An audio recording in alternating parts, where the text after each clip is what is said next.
Hello दोस्तों, स्वागत है आज के मेरे इस वीडियो में। आज मैं लेकर आ गया हूं आपके लिए वार्षिक परीक्षा 2023 कक्षा 11 भौतिक विज्ञान का पेपर, और इसका मैं पूरा सॉल्यूशन इस वीडियो में कराने वाला हूं।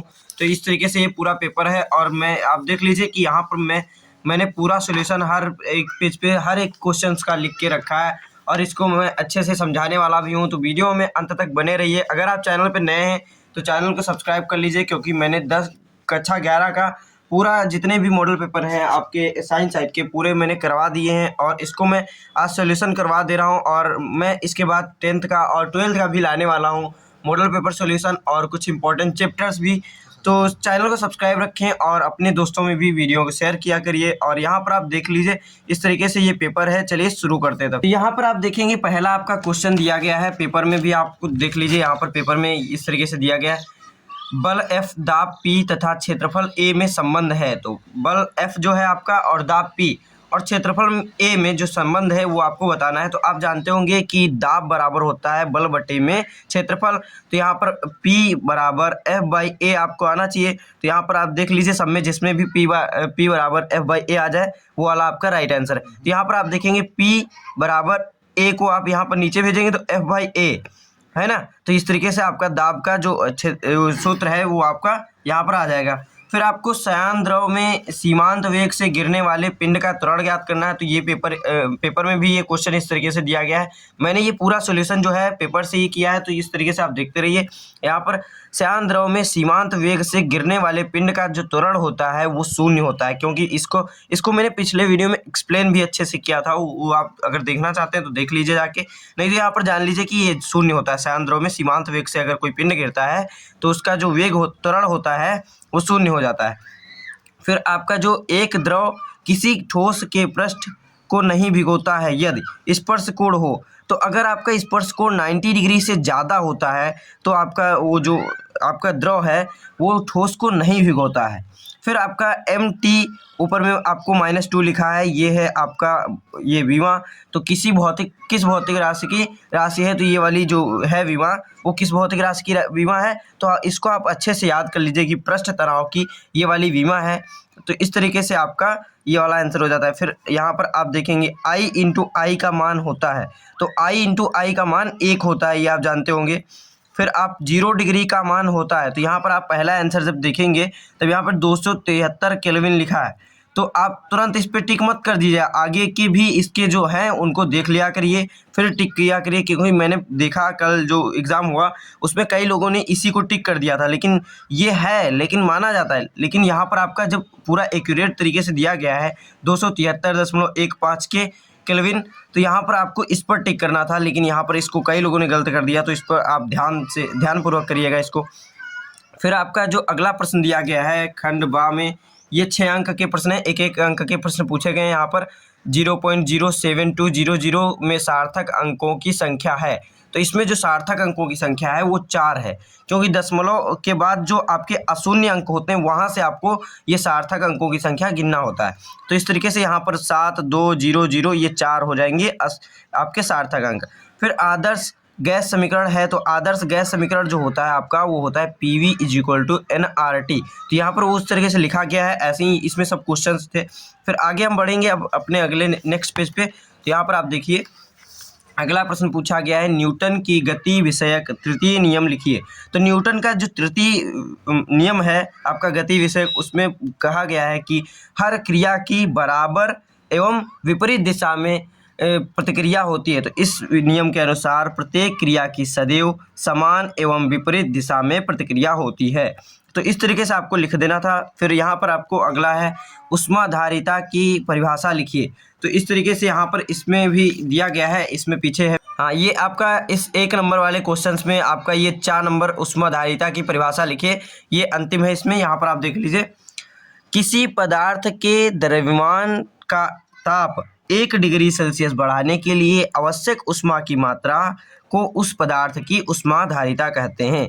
इस क्वेश्चन को मैंने पिछले वीडियो में बताया था और अच्छे से एक्सप्लेन भी किया था। यहाँ पर आप देख लीजिए, किसी पदार्थ का द्रव्यमान का मतलब कोई एकांक द्रव्यमान आप ले लीजिए किसी पदार्थ का, उसमें 1 डिग्री तापमान जब बढ़ाने में जो आपको ऊष्मा लगानी पड़ती है, यानी ऊष्मा की मात्रा जो प्रयुक्त होती है उसमें, उस पदार्थ की ऊष्माधारिता कहलाती है, उसी को आप ऊष्माधारिता कहेंगे। अब यहाँ पर आपको दिया गया है खंड सा, तीसरा प्रश्न है का नंबर, और इसमें इस तरीके से आप पेपर में देख लीजिए।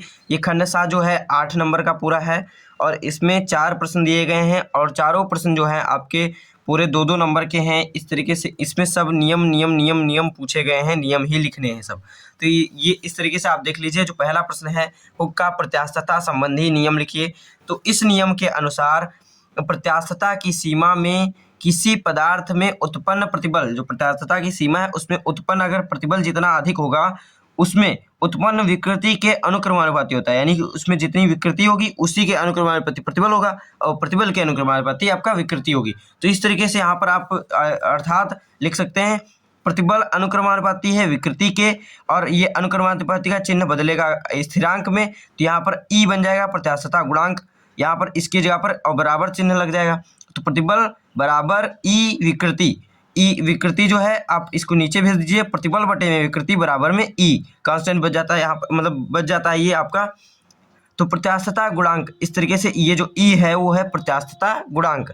तो इस तरीके से ये वाला हो जाता है। अब हम अगला प्रश्न करेंगे, स्टोक्स का नियम लिखिए। तो स्टोक्स के अनुसार यदि आर त्रिज्या की गोली ईटा श्यानता के द्रव में सीमांत वेग v से गति कर रही है तो गोली की गति का विरोध करने के लिए माध्यम द्वारा गोली पर आरोपित श्यान बल इतना होता है, F बराबर 6 पाई ईटा आर वी।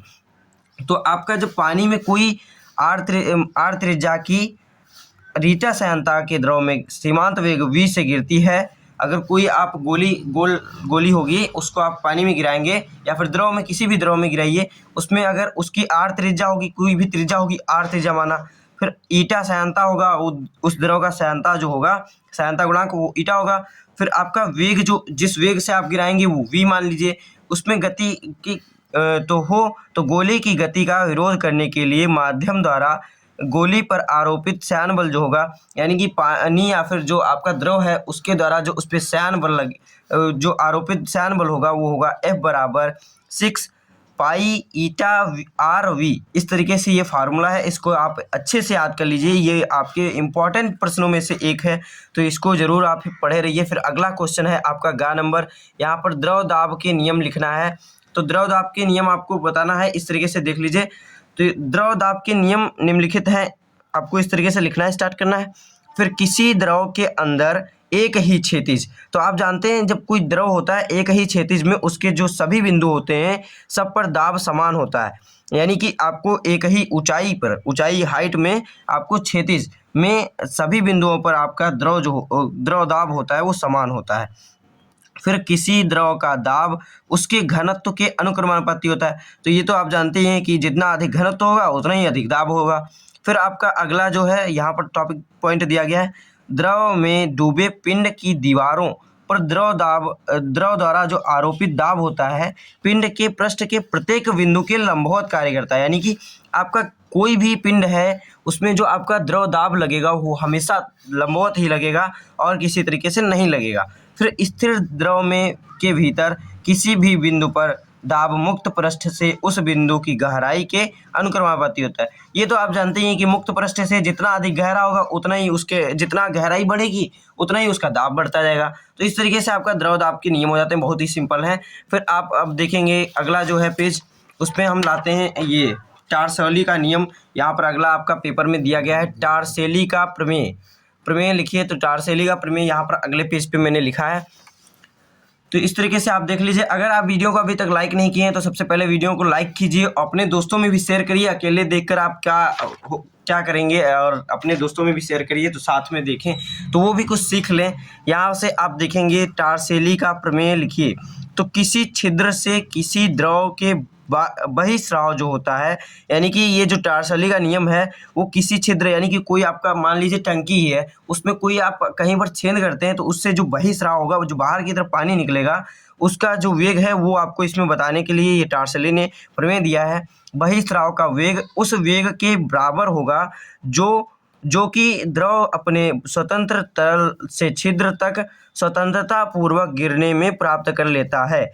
यहाँ पर v बराबर √2gh, इस तरीके से ये सूत्र इन्होंने दिया।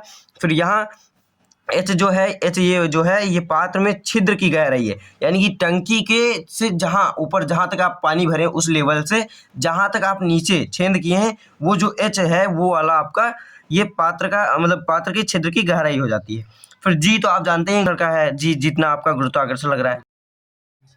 अब हम स्टार्ट करेंगे खंड दा, और इसमें 30 अंक के प्रश्न दिए गए हैं, इसमें 5 अंक हैं, तो आपका 6 पंचे 30, तो यानी 5 प्रश्न हैं आपके 6 नंबर के एक प्रश्न है। तो इस तरीके से यहाँ पर आप देख लीजिए, और यहाँ पर आपका इसका आंसर देना यहाँ पर लिखा गया है। तो चौथा प्रश्न यहाँ पर है पहला, चौथे का तो किसी द्रव के श्यानता गुणांक की परिभाषा, मात्रक तथा विमा लिखिए। तो आपका कोई भी द्रव है उसका श्यानता गुणांक की परिभाषा लिखना है आपको, फिर मात्रक, फिर तथा उसकी विमा भी लिखना है। तो इस तरीके से आप देख लीजिए, किसी द्रव का श्यानता गुणांक उस द्रव की एकांक संपर्क क्षेत्रफल वाली दो परतों के, यानी कि एकांक जो बहुत इकाई की वो आपकी जो क्षेत्रफल की परतें हैं उनके बीच का जो कार्यरत बल होता है, परिमाण होता है, के बराबर होता है। यानी कि जो दो परतें आपकी आपस में रगड़ के चलती हैं वो उन्हीं का ये कार्यरत बल होता है, का परिणाम होता है।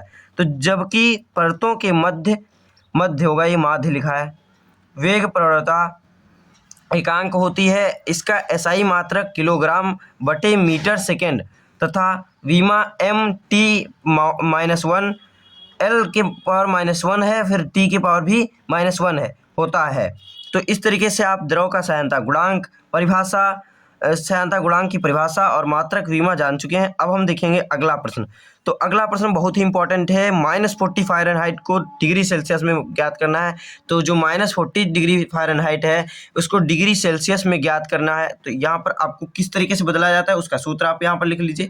तो फ़ारेनहाइट से डिग्री सेल्सियस में ज्ञात करने का समीकरण, तो आपका जो इसका ये सूत्र होता है, ये 9 यहाँ पर नीचे लिखा है, यहाँ पर आप लिख सकते हैं, ये कई जगह इधर लिखा होता है या फिर ये पूरा 5 भी इधर गुणे में लिखा होता है। तो इससे मत घबराइएगा, ये सूत्र एक ही रहता है। यहाँ पर 9 लिखा होगा तो 9c/5 बराबर में f-32, और अगर ऐसे भी लिखा है तो c/5 बराबर में f-32/9। तो ये आपका फार्मूला है। तो c है क्या, डिग्री सेल्सियस, और f क्या है, फ़ारेनहाइट। तो यहाँ पर आप इस तरीके से देख लीजिए, c/5 यहाँ पर -40 फ़ारेनहाइट दिया था, तो यहाँ पर -40 फ़ारेनहाइट और माइनस में 32 इस तरीके से लिख दिए, तो माइनस जुड़ जाएगा, बटे में 9 है ही है।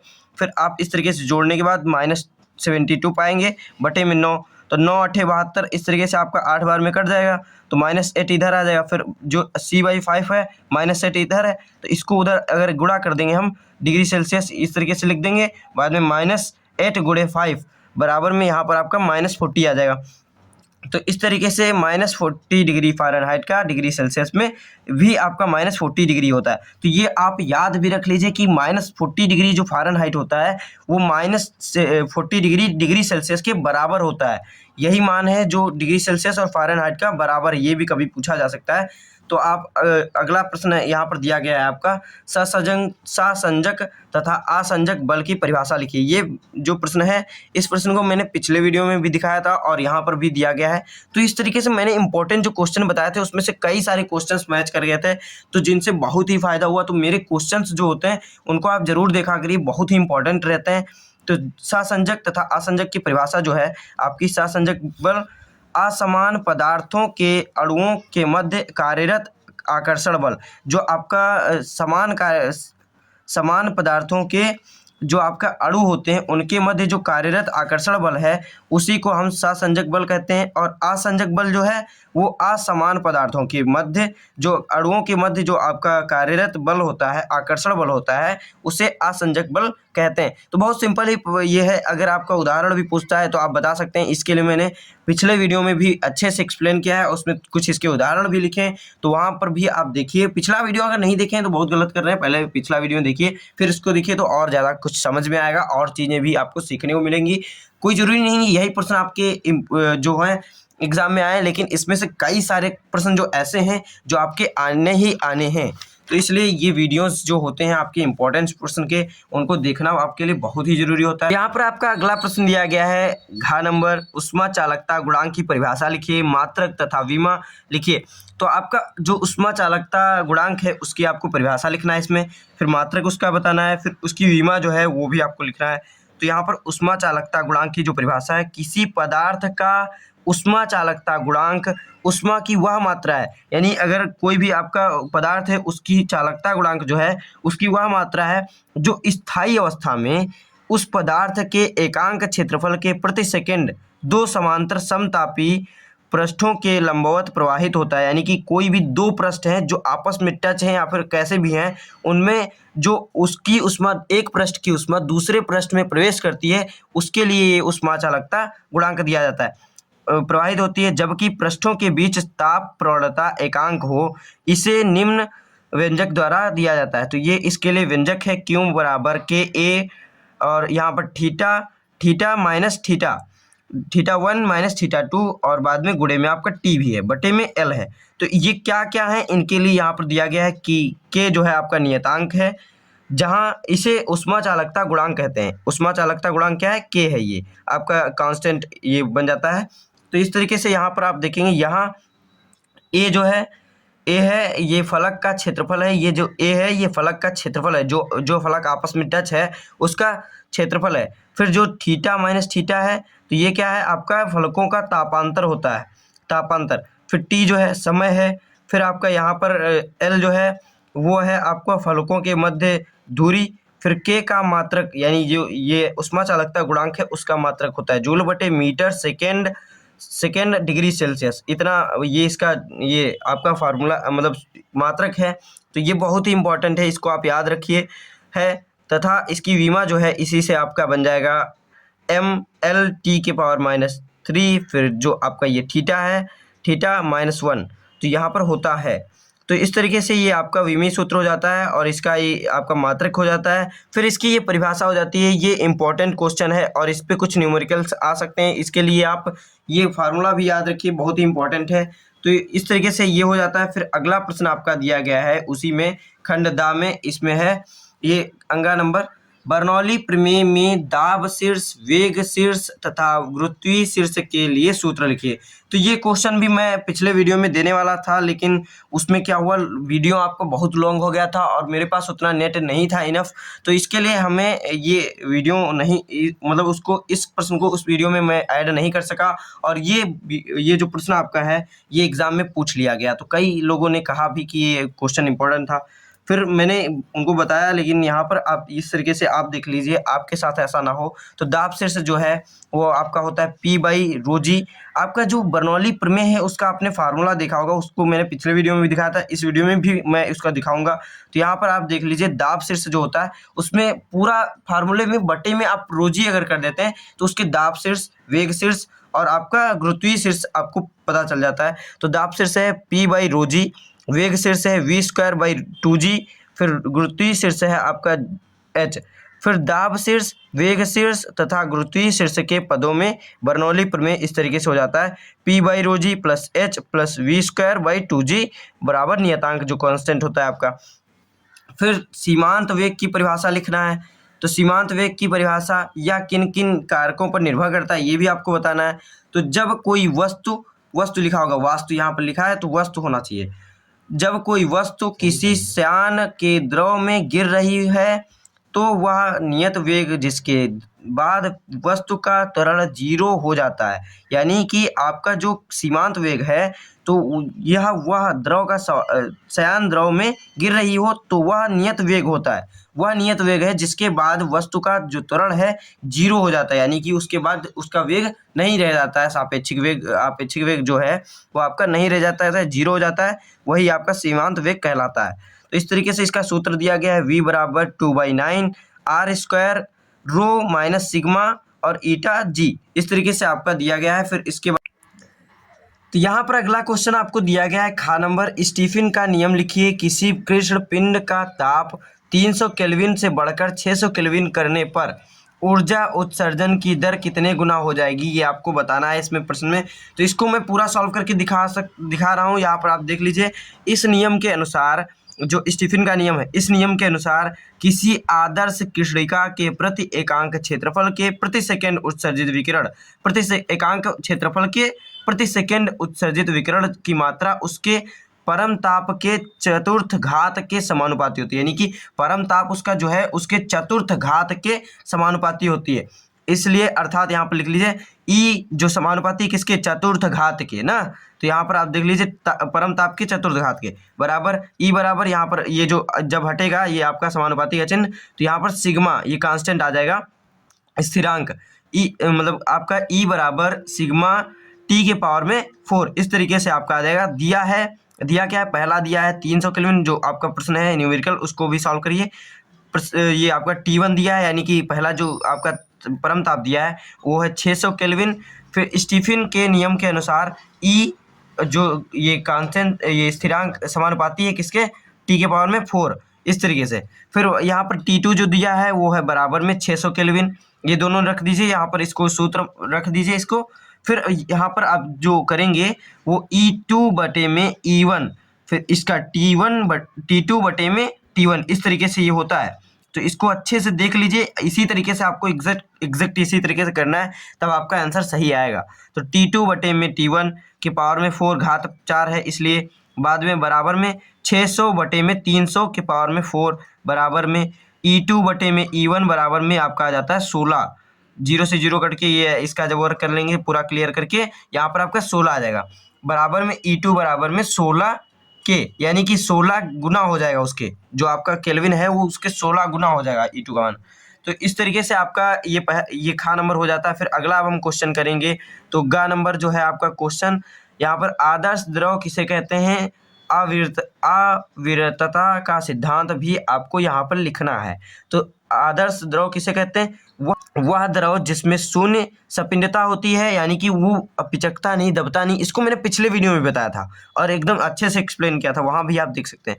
वह द्रव जिसमें शून्य सपिंडता होती है और शून्य सयांता का गुण उपस्थित होता है उसे आदर्श द्रव कहते हैं।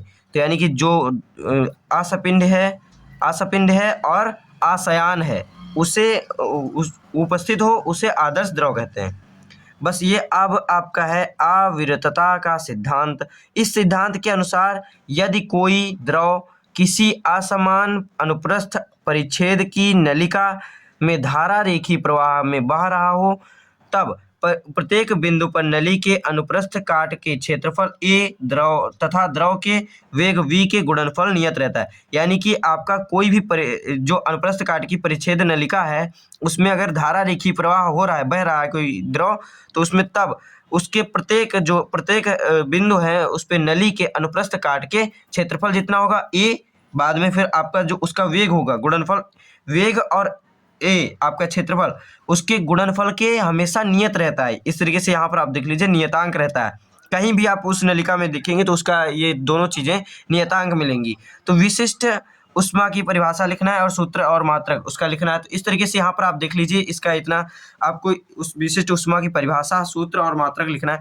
तो किसी पदार्थ की विशिष्ट उष्मा उस पदार्थ के एकांक द्रव्यमान के ताप में 1 डिग्री सेल्सियस की वृद्धि के लिए आवश्यक उष्मा की मात्रा के बराबर होती है। यही क्वेश्चन सेम आपको उष्माधारिता यहाँ पर पिछले क्वेश्चन में पूछा गया था, थोड़ा सा बदल दिया गया था और लोगों को लगा कि ये दूसरा प्रश्न है इसलिए इसको नहीं कर पाए। तो विशिष्ट उष्मा की परिभाषा क्या लिखना है और सूत्र और मात्रक। तो किसी पदार्थ की विशिष्ट उष्मा उस पदार्थ के एकांक द्रव्यमान के ताप में 1 डिग्री सेल्सियस की वृद्धि के लिए आवश्यक उष्मा की मात्रा के बराबर होती है। विशिष्ट उष्मा का एसआई मात्रक जूल प्रति किलोग्राम डिग्री सेल्सियस होता है। तो इस तरीके से ये इसका विशिष्ट उष्मा का परिभाषा, सूत्र, मात्रक हो जाता है। अब हम बढ़ते हैं अपने अगले क्वेश्चन की तरफ।